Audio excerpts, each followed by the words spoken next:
E o lobo mau, que voltou pra acordar a Cinderela com um bizarro beijo de língua. E o pior é que parece que a princesinha gostou, hein? Já que ela decidiu retribuir, dando uma linguada nesse lobo estranho. Vixe, acho que a Cinderela foi pega numa outra maldição. E essa nova maldição, eu nem faço ideia de como pode ser quebrada. Você sabe que programação é a carreira dos sonhos de muita gente, né? E se for o seu sonho também, a Alura, a maior escola de tecnologia do Brasil, está te dando uma semana para realizar e entrar de vez no mundo da programação. Começou a Semana da Programação Alura. São 20% de desconto exclusivo na matrícula e acesso a todos os cursos nas áreas de programação, front-end, inteligência artificial e muito mais. E se você ingressar no Plano Pro, contará com a ajuda da Luri, a inteligência artificial da Alura. Ela te auxilia a estudar e escolher os melhores cursos. Então entre no link da descrição agora e garanta 20% de desconto na matrícula. Mas corra, que é por tempo limitado.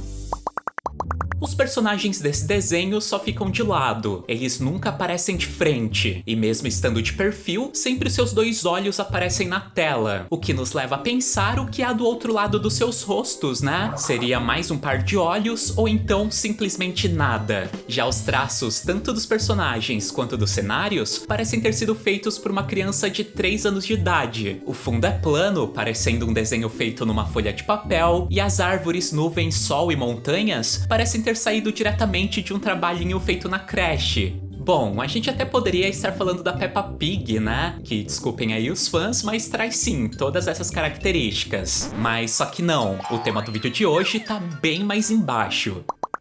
Criada por uma produtora de desenhos infantis brasileira, chamada Crianças Inteligentes, e que, pasmem, é a herdeira oficial da lendária Vídeo Brinquedo, aquela antiga empresa nacional que criou as pérolas Carrinhos, Ratatouille, Ursinho da Pesada e várias outras cópias descaradas dos filmes da Pixar lá em meados dos anos 2000, essa animação bizarra que a gente está vendo agora se chama Chapeuzinho Vermelho e Sua Turma. Uma animação que, obviamente, foi totalmente inspirada no estilo da Peppa Pig. Até o lobo, né? Parece uma versão deformada da família da Wendy dessa série. Por causa das semelhanças de design, tanto de fundo quanto dos personagens, esse desenho acabou ficando internacionalmente conhecido como a cópia brasileira da Peppa. Pois é, a Vídeo Brinquedo, como sempre, levando o bom nome da animação nacional pra fora. Porém, se você pensa que Peppa já era uma animação bizarra, essa Chapeuzinho e Sua Turma consegue ser muito, mas muito pior. Bom, em resumo, essa série, e sim, é uma série com vários episódios curtos com cerca de 2 minutos de duração, gira em torno de uma espécie de terra de contos de fadas, onde temos a protagonista, que é a Chapeuzinho. Oi, você é Chapeuzinho Vermelho? Sim, eu sou Chapeuzinho Vermelho. Interagindo com outros personagens desse tipo de história, como a Branca de Neve, que é a sua melhor amiga, a Cinderela, os porquinhos, a Pequena Sereia, que sim, aparece flutuando na terra desse jeito mesmo.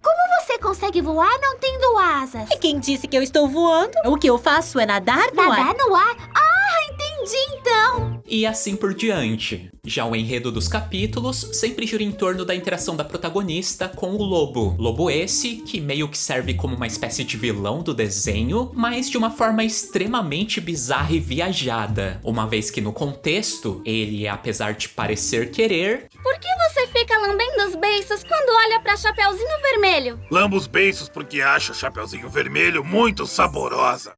Não pode comer os demais personagens por algum motivo. E para driblar essa impossibilidade, ele sempre acaba encontrando uma solução, digamos, criativa, para não dizer traumatizante pro espectador. Como nesse episódio aqui, onde ele roubou a varinha mágica da fada madrinha para transformar a Chapeuzinho e a Branca de Neve em frutas, já que comer frutas estava liberado. Você ficou com vontade de nos devorar? Sei, E por que não nos devorou ainda? porque sei que é errado devorar os amigos. Por isso as transformei em frutas. Ou nesse outro, onde a Branca de Neve viu ele comendo não só uma, mas umas 2 chapeuzinhos, e depois descobriu que na verdade ele estava fazendo clones dessa menina para poder comer, dando a entender que estava tudo bem devorar pessoas, contanto que elas fossem clones. Já esse outro capítulo aqui é super bizarro. No caso, para poder conseguir comer a Chapeuzinho, o lobo pediu a ajuda de uma bruxa, que lhe deu a habilidade de, após devorar alguém, ele poder botar um ovo. E sim, ele devorou a Chapeuzinho e depois acabou botando um ovo pra ela renascer. Só que no caso, ela renasceu como uma galinha.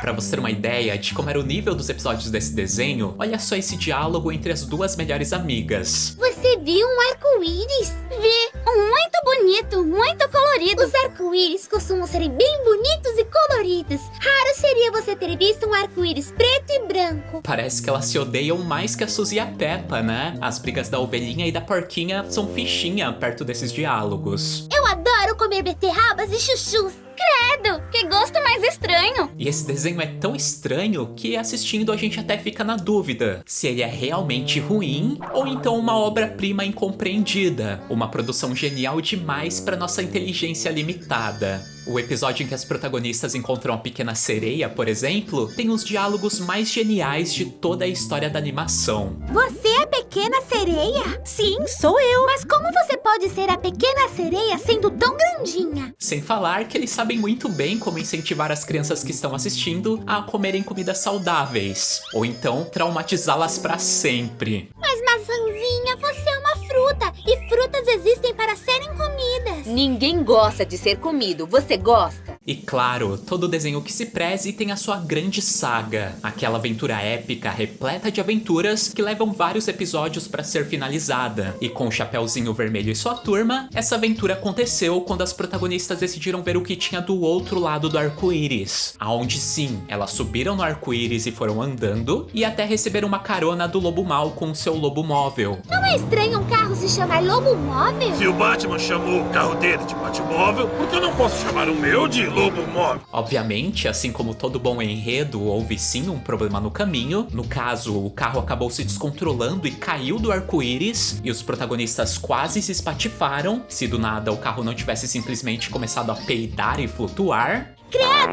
quem diria que a gente ia ser salvo por puns nojentos e fedorentos? Aff! E com o problema resolvido, eles finalmente chegam em seu destino. Mas daí vem o plot twist. O final dava pra dentro de um buraco. Os nossos heróis então entram nele e acabam indo parar num túnel. Túnel esse que sai numa caverna submersa, onde eles acabam encontrando ninguém mais que a pequena Serfeia. E é aí que a coisa realmente começa a ficar bizarra. Como se já não estivesse bizarra até agora, né? Por estarem numa caverna submersa, respirando o ar do fundo do oceano, não pensem em lógica nessa hora. Os seres da superfície da Terra acabam sofrendo uma reação estranha. Eles sofrem um ciricutico em seus corpos. Uma reação que faz eles se tremerem todo como se estivessem dançando funk. Vixe Maria, o que tá acontecendo com a Branca de Neve? E do nada, eles se transformam em qualquer outra coisa. A Branca de Neve virou uma ostra sem bunda. A Branca de Neve não tem bumbum, pois se tivesse, estaria usando calcinha. A Chapeuzinho virou uma elefante. Eu não quero ser um bicho hiper mega gorduchão. Sendo honesta, amiga, você sempre foi gordinha. Pois fique sabendo que você sempre foi mais gorduchinha do que eu. Vai sonhando sua elefanta, balão, bochuda e rechonchuda. Balão, bochuda e rechonchuda é sua digníssima mãe. E o lobo se transformou num peixe bizarro que só tinha dente e cabeça. Será que nessa transformação ele finalmente comeu todos os outros personagens?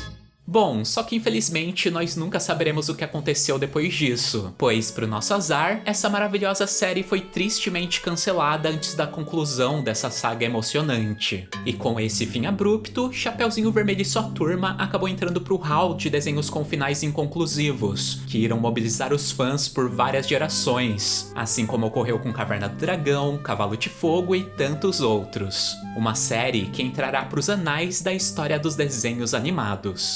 Mas pra quem gosta de spoilers e teorias, eu descobri em um dos episódios uma provável explicação final pra essa saga do arco-íris. Em um capítulo, a Branca de Neve está procurando pelos seus anões, e a Chapeuzinho aparece dizendo que viu cada um deles se transformando numa cor diferente. E o que aconteceu com os anõezinhos? Ficaram cada um de uma cor. Dando a entender que todos eles se juntaram e se transformaram no arco-íris. Será que ao final do desenho teríamos um reencontro com os anões? Seria esse o tão aguardado final dessa grande aventura épica? Por favor, Vídeo Brinquedo, volte ativa e crie um final para essa série. Isso é o que todos os seus vários e vários fãs estão implorando. Mas e aí, achou muito ruim? Ou então, incompreendidamente genial, essa cópia brasileira de Peppa?